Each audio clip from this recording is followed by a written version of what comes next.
Hello, how you doing? Aloha and mahalo for joining me once again right here on Insane Disappearances. I am your host Lamech, and I have returned with another eye-catching, scary story of mysterious disappearances.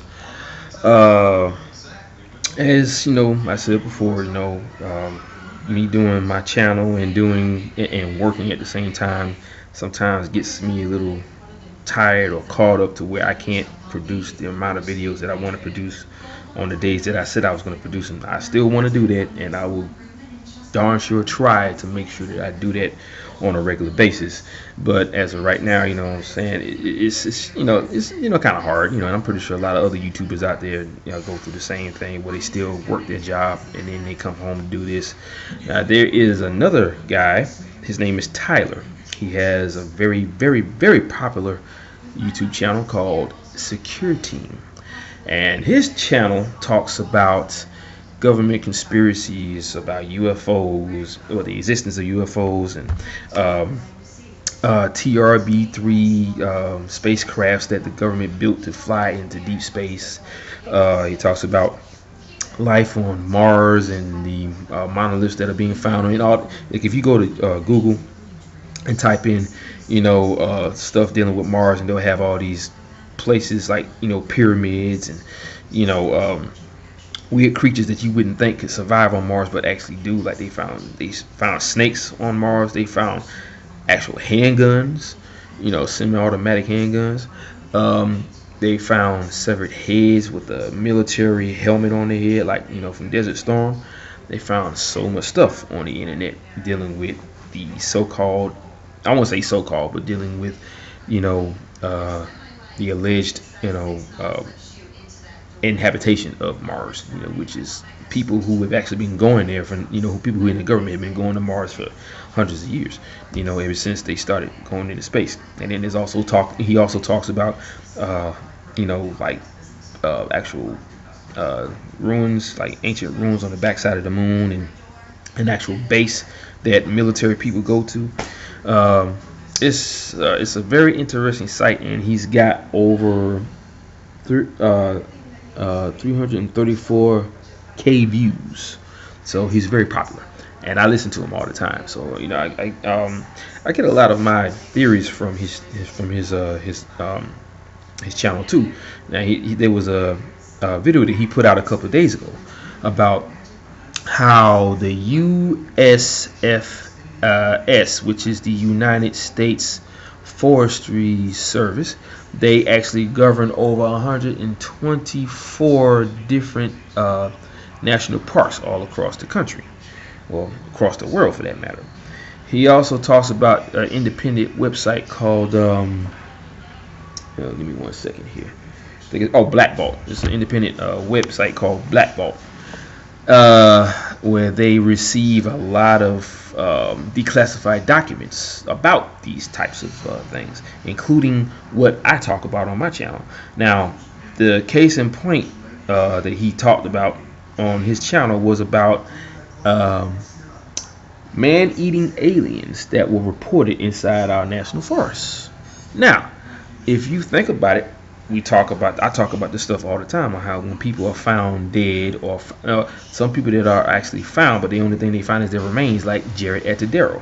The only thing they ever found of him was his clothing, one tooth, one shoe, and the top of his cranium. Okay, now that leads you to believe that something ate that little boy. Okay, now it wasn't no mountain lion, it wasn't no escaped Black Panther that's roaming around in the forest. There was no type of wildlife of this earth that could actually do that. Okay, all the animal experts have said that there's no animal on this planet that could actually do that, devour a human body the way whatever this creature does. It's some sort of predatorial primate or predatorial creature that we know nothing about. Now, according to what he says, this guy who sent him an email of a document that he got a hold of talks about how he got pictures of a severed head, which looked like something ate the human that head used to belong to. Okay, because like I said, the only thing they found was the head. So that right there takes you into the theories about what's going on in our national parks when bone fragments are being found, or someone's skull, or their skeleton. Sometimes you only find one femur inside the pants leg of someone that looks like they just melted into their pants. There's a lot of theories that I've come up with, and which matches up with what they're saying on his channel. But on to bigger and better things. On to the talk of the day. I mentioned on my last video that my next story was going to be about a young man named Ken Gruno. It's Gruno, Gruno, not Bruno, Gruno. All right. So to start off with, Ken Gruno, he went missing on 12/27/2014 at 1 a.m. in Otisville, Michigan. Kind of reminds you of Otis from the Superman movie, the very first one, where he wanted his own little state called Otisburg, but got Otisville right here. But anyway, okay, he was at the age of 27 when he disappeared. Now, Otisville, Michigan is located approximately 15 miles northeast of Flint. Otisville is considered to be a village in Forest Township in Genesee County. It has a population of 864 and is very small, 0.97 square miles in size. It has 342 households, and its biggest annual event is the Otisville Hot Dog Festival in September. Too bad I don't eat hot dogs anymore. I'd definitely go to that if I lived anywhere near Michigan, of course. Okay, the bar at the Otisville Hotel where this incident took place is one of the few places around for miles that is open late at night. Okay, on December 26, 2014, Air Force veteran and current Wayne State University sophomore Ken Gruno went to meet friends from his high school, Lakeville, for an unofficial reunion at the Otisville Hotel for a night of reminiscing and drinking. Ken was a devoted married man spending a rare night away from his home. He had been a computer and sensor technology expert while stationed in Florida in the military. He was studying computer science at Wayne State. By all accounts, Ken was having a great time and talking with several people in the hotel. Various accounts state that Ken went outside the hotel, leaving his coat and debit card inside. A Facebook site with his disappearance stated that he went outside with a friend to get some air. The friend came back inside, then went back outside 5 minutes later, and Ken was gone. Seems to happen with a lot of these people, how they just seem to vanish within 3 to 5 minutes of them leaving their side. A CBS article from Detroit on December 31st, 2014 called Ken Tipsy.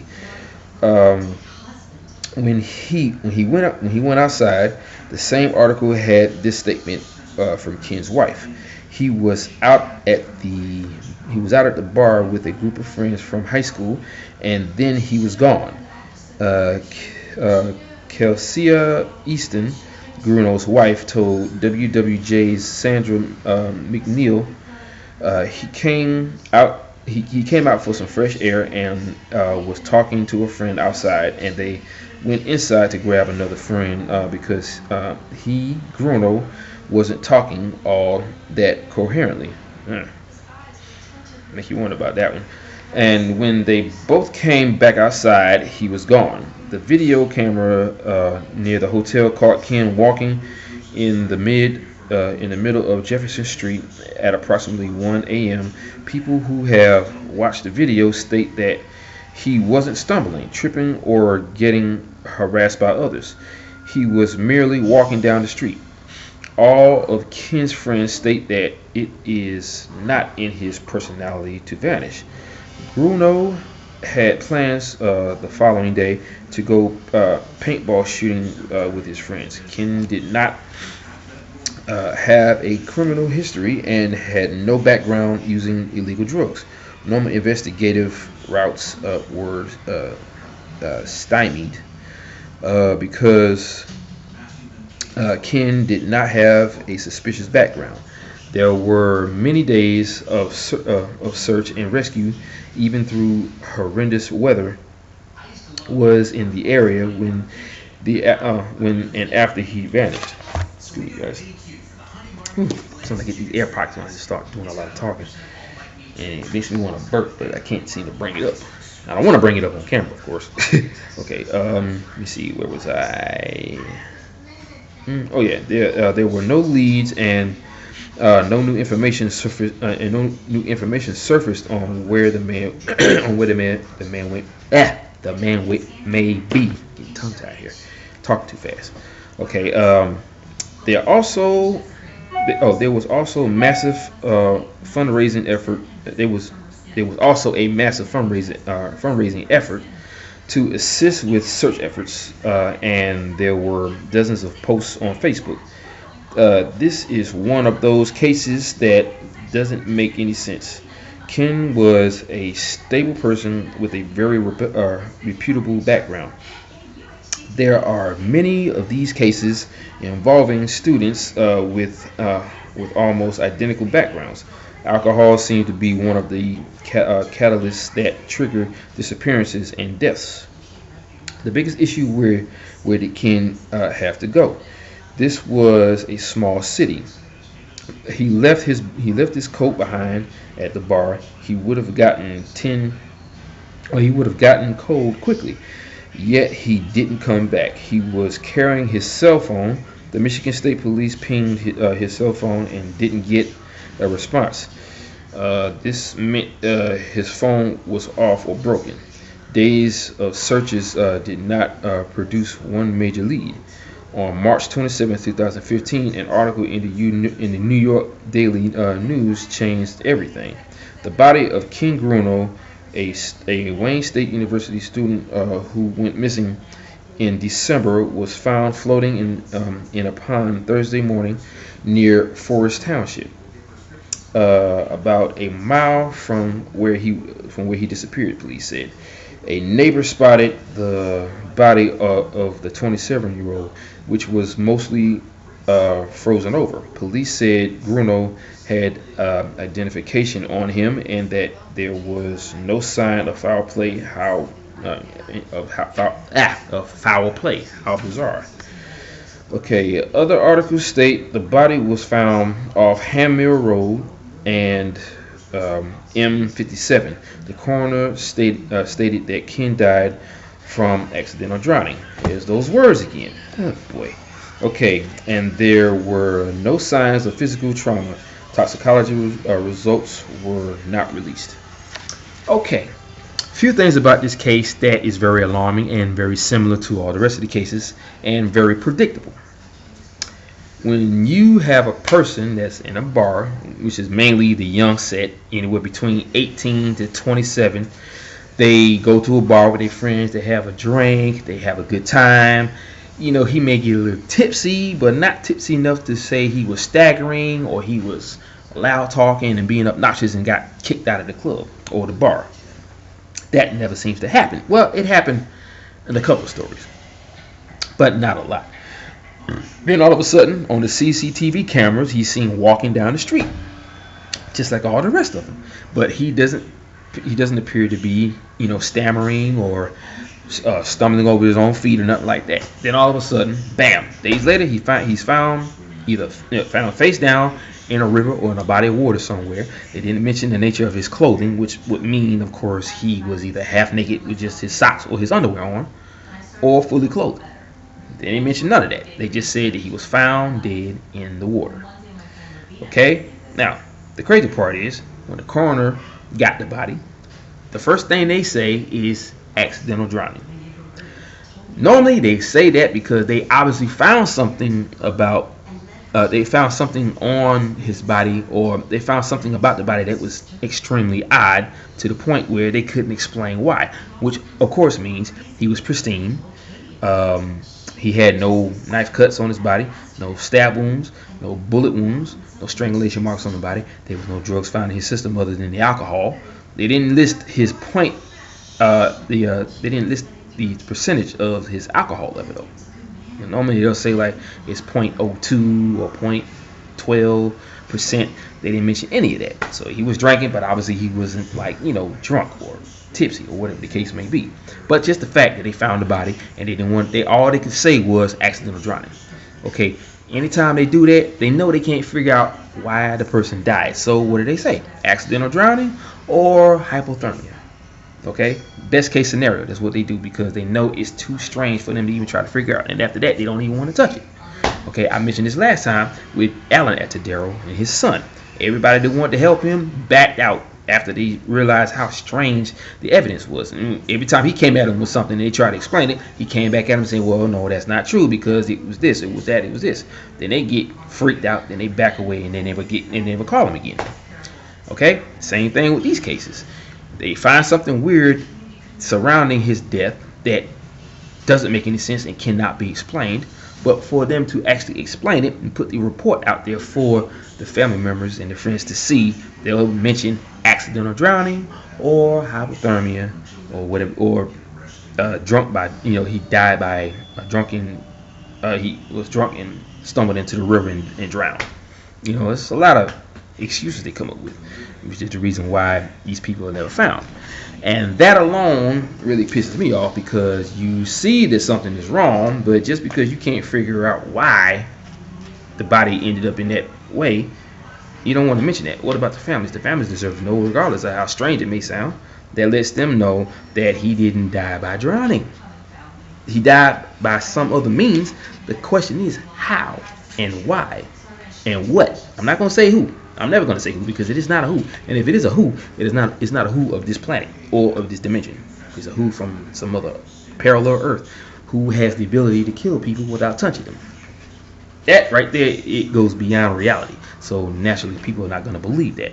But I stated this in a conversation I had with my #1 commenter and buddy, KimStar66, where I told her that obviously what is going on and what the evidence states is that whatever it is something that is unbelievable. That is the fact in all these cases. It is something that is unbelievable. And that's all I can really say about that. Something that's happening to these people is very unbelievable and it's not a part of reality in our mind. So, but that is the reality. That is the fact in all these cases. The problem is trying to come up with evidence to state that that's what it is. But nobody wants to touch it. There are people that knows what's going on, but those people are keeping their mouth shut, and they will threaten anybody who works for them to keep their mouth shut as well, just like the National Park Service and the park rangers. They are sworn to secrecy by the park superintendent to not say anything to anybody, even if it is the family, which makes me kind of upset because if my child or my sibling disappeared in your park and you know why, especially if their body was found and there's no means of trauma or foul play surrounding the body or on the body, something killed my sibling or my family member, but yet you don't want to tell me what or who. I'm just saying. And about the last guy I talked about, Michael Hartnett. I didn't show his picture before, but this is a picture of him. This is for my last post. This is Michael Hartnett right here. Most of the stories that I read don't have pictures of the people that I talk about, and some of them do. And I get so into the story, I forget to show the photo that I can show that is actually in the book. Now, this is I got a picture of the next guy that I want to read about. This guy, his name is Joshua Guimond. It's Guimond. I'm guessing Guimond or Guimond or Guimond. I'm really bad with certain names. If it sounds weird, I can't help but pronounce it the wrong way. I don't like to do that. I try to pronounce the name as well as possible. So if I butchered it, I apologize. Especially if one of the family members is watching this channel, I truly apologize. It's just me. I'm not very good with names if it doesn't sound like something that I'm familiar with. So once again, I apologize. Now, I did want to get into another story since I missed out on a couple of days of reading from the book. It's about 3 pages long, but I want to go ahead on and get into that. The next story, like I said, is about Joshua Guimond. Okay, he went missing on 11/09/2002 at 11 p.m. in Collegeville, Maine. He was at the age of 20 when he disappeared. This case is slightly different than many of the others you will read. You will read. There is a missing person. There is a missing person. Water is at the center of the search, and there is confusion with no satisfactory answers. But this case doesn't have a body. What? Okay, Okay, so that means that the person just vanished without a trace, and they can't find the body. I'm thinking that's what that means, but we'll get into that part once I get to that portion of the story. So moving on. Okay, Joshua Guimond was a very, very smart young man with huge aspirations. He came from Maple Lake, Minnesota, and was a junior at St. John University in Collegeville, Minnesota. I'm sorry, not Maine, but Minnesota. That was my mistake. I apologize. Okay. Just west of St. Cloud. It sounds like that amusement park. Anyway. Okay. He was majoring in political science and hoping to go on to law school. Cool. Okay, his future was so well mapped that his email was Senator Joshua. Oh shoot! Go ahead, you big man. I like that. Very good aspirations. That's incredible. Okay, St. John University is a school for men, while the College of St. Benedict is a college for women. Both schools essentially sit next to each other. This is what the college's website states about the establishments. The student experience is enlivened by our Catholic and Benedictine tradition and extraordinary sense of community. On the night of November 8th, 2002, Joshua had gone to the Mettencourt Apartments on his campus to play cards with friends. Sometime between 11 p.m. and midnight, Joshua got up from the table and left the room.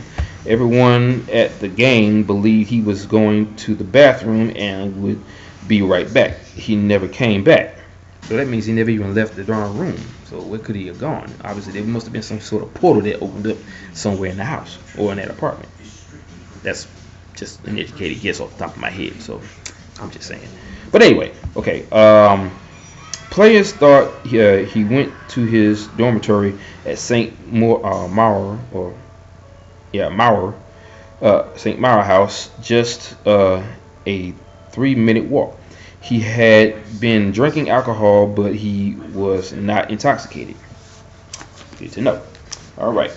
On November 9th, Joshua failed to make a school activity, and people knew that something was terribly wrong. His roommate confirmed Joshua had never returned to his room after the card game. His glasses, credit cards, and car were all left behind. Wow. Okay. It was...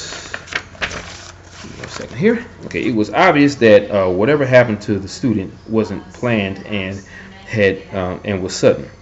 He was reported missing, and searches started almost immediately.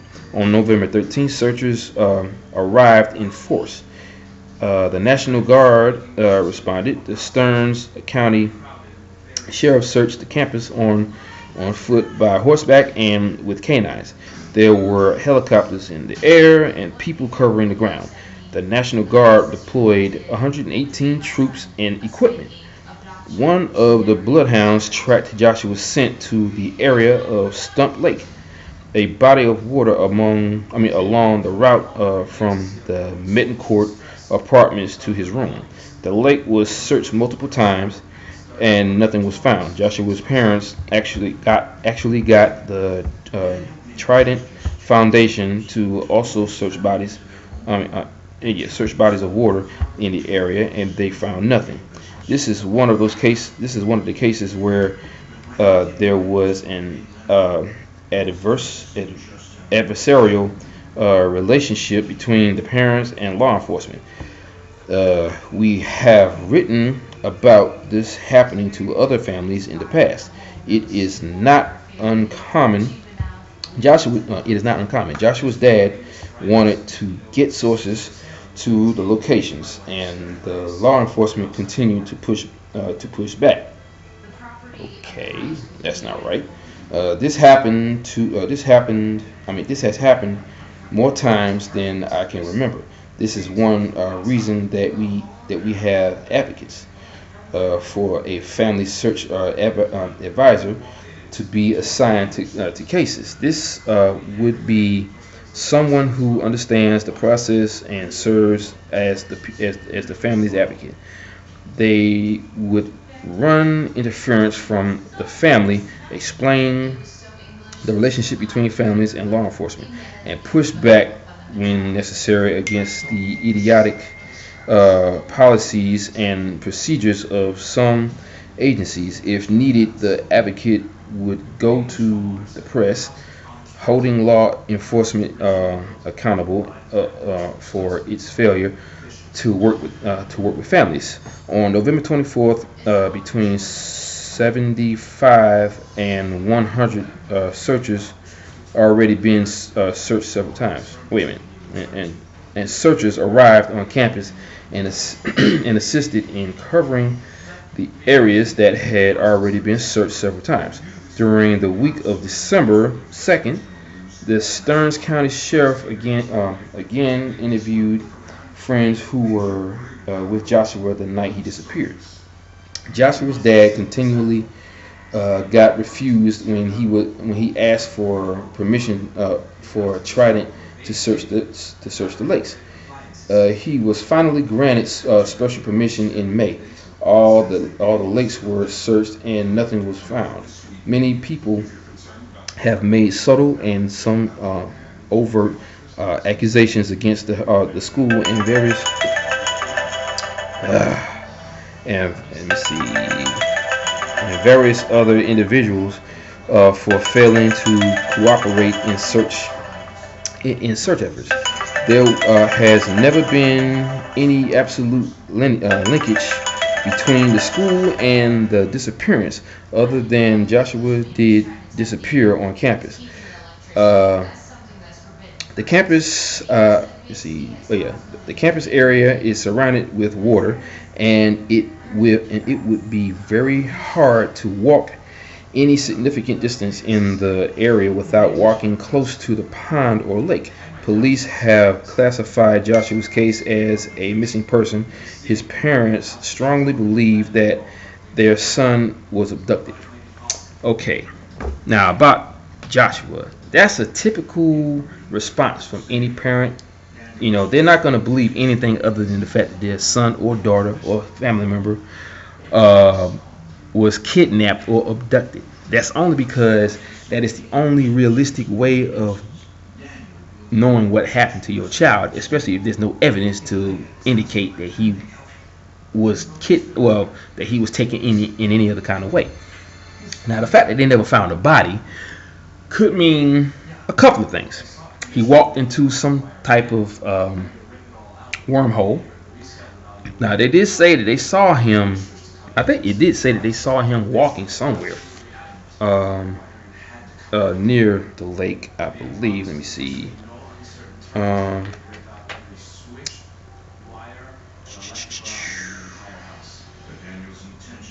Let's see. Okay. Now, they say he just seemingly he never came back when he got up from his seat at the party. So, let's see. Everyone at the game believed he was gone. Players thought he had went back to his dormitory. Okay, that was the thing. Everybody thought he went back to his dormitory, but his roommate said that he never returned to the dormitory. So that means that no one saw.